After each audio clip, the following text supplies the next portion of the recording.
In the bitter cold of the Russian winter, amid the ruins of a burning city called Stalingrad, a man stood at the heart of one of World War II's greatest turning points. Friedrich Paulus, the commander of Germany's Sixth Army, was once a rising star in Hitler's military machine, calm, methodical, and utterly obedient. But in 1942, he found himself trapped in a nightmare of his own making, leading hundreds of thousands of men into a city they were never meant to leave. Before the disaster, Paulus had been seen as the perfect staff officer. He rose not through brute charisma, but through quiet competence. He planned Germany's invasion of the Soviet Union and followed orders with clinical precision. When Hitler promoted him to lead the Sixth Army, Paulus accepted without question, despite having never commanded troops in combat. His loyalty to hierarchy would become both his armor and his downfall. The operation to take Stalingrad began with confidence. The city, sprawling along the Volga River, was a key industrial hub and a symbolic prize bearing Stalin's name. Paulus's troops advanced with deadly speed, hammering Soviet defenders street by street.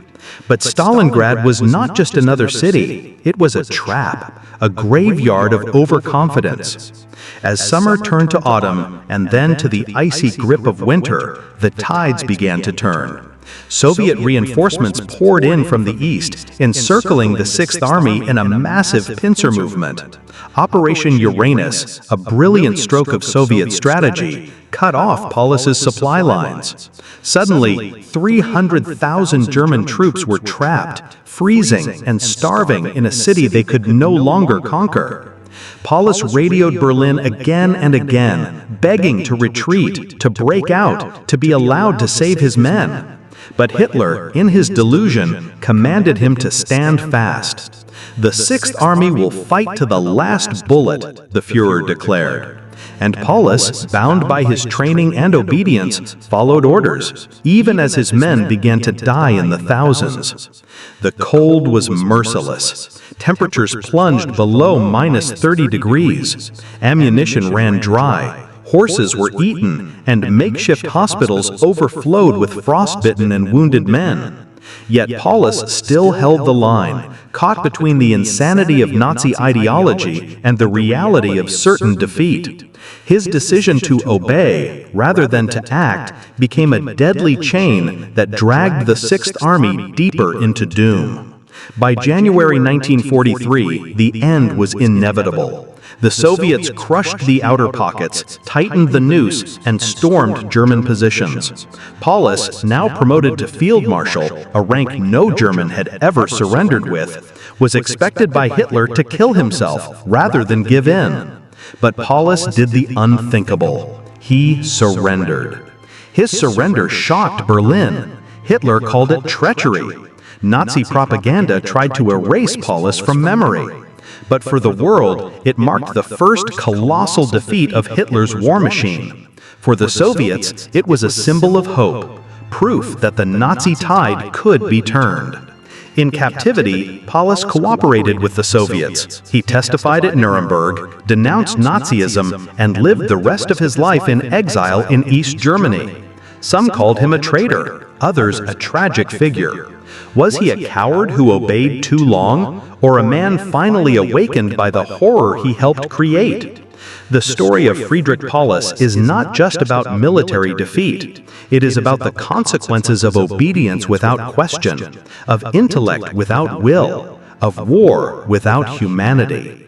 He didn't just lose Stalingrad. He lost his soul in the ruins of a city that refused to fall. When Paulus surrendered on January 31, 1943, the world watched in stunned silence. A German field marshal had capitulated, a first in the history of the Reich. For Stalin, it was a monumental propaganda victory. For Hitler, it was humiliation.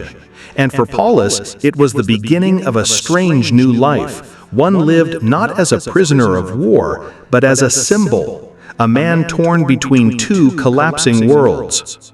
The Soviets treated Paulus with surprising restraint. He was housed in special quarters away from other German prisoners and interrogated with patience rather than brutality. Stalin saw value in him, not as a general, but as a voice.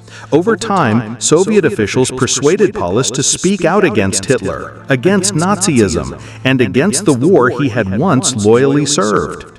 In 1944, Paulus made his first public broadcast denouncing Hitler's regime. The voice was soft, almost reluctant, but clear. He spoke of military futility, of the death of the Sixth Army, and of a nation misled by blind ideology. To some Germans, he became a traitor overnight. To others, he had finally found courage. His wife, staying in West Germany, refused to see him again. Old comrades branded him weak, yet the Soviets pressed on. Paulus joined the National Committee for a Free Germany, a Soviet-sponsored group aimed at encouraging German soldiers to surrender. Posters with his face were dropped from planes onto the front lines. It was psychological warfare, and Paulus was its reluctant weapon. As the war neared its end, Paulus became a key witness at the Nuremberg trials. He testified about Hitler's inner circle, the planning of Operation Barbarossa, and the criminal intent behind the Eastern Front. His calm, precise statements shocked the court. He was not emotional, but deeply haunted. For the first time, the silent planner of genocide admitted what he had helped unleash. After Nuremberg, the West did not welcome him. The East, under Soviet control, offered Paulus a home, quietly monitored, politically useful, but alive. He settled in Dresden, East Germany, where he lived in a modest apartment under state protection. He was neither a hero nor a prisoner, but a relic of a war the world wanted to forget. In his later years, Paulus remained withdrawn. He never returned to his family, never resumed military life, and never publicly sought redemption. But he wrote quietly, letters, notes, reflections. He admitted that his loyalty had blinded him, that his silence had cost hundreds of thousands of lives. "I was not brave," he once wrote. "I was obedient." The East German government occasionally paraded him as proof of their anti-Nazi legitimacy. Yet even they did not fully trust him. Surveillance followed his every move, though he never once tried to flee.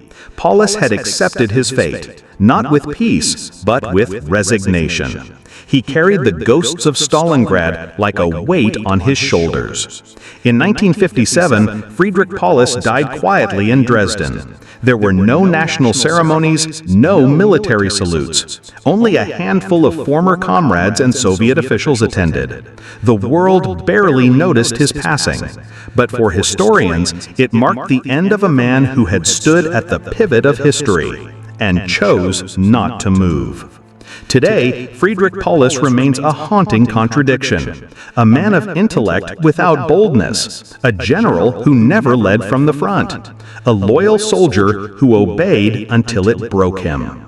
His story is not one of victory or defiance, but of what happens when conviction is replaced by compliance. In the ruins of Stalingrad, he became not just the man who lost the battle, but the man who lost himself.